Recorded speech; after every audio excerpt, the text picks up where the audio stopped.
സജീവ രാഷ്ട്രീയത്തിൽ നിന്നും പിന്മാറാനൊരുങ്ങി മുൻമന്ത്രി ഡോക്ടർ കെ.ടി. ജലീൽ. നിയമനിർമ്മാണ സഭകളിൽ കിടന്ന് മരിക്കാമെന്ന് ആർക്കും വാക്ക് കൊടുത്തിട്ടില്ല.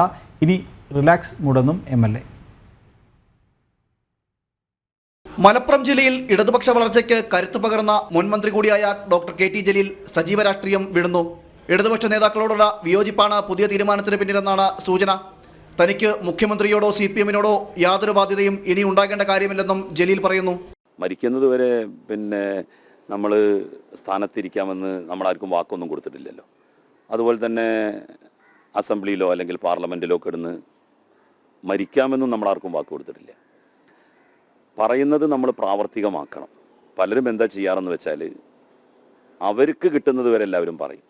പിന്നെ അത് കിട്ടിക്കഴിഞ്ഞാൽ ലോകാവസാനം വരെ ഇത് തനിക്ക് വേണമെന്ന് വാദിക്കും. അതിനു വേണ്ടിയിട്ട് എന്ത് ഘോര സമരവും ചെയ്യുകയും ചെയ്യും. പുതിയ ആളുകൾ വരണം എന്നുള്ള അഭിപ്രായക്കാരനാണ് ഞാൻ. Doctor K T. ജലീൽ രചിച്ച സ്വർഗസ്ഥനായ ഗാന്ധി എന്ന പുസ്തകത്തിലും ഇക്കാര്യം സൂചിപ്പിക്കുന്നുണ്ട്.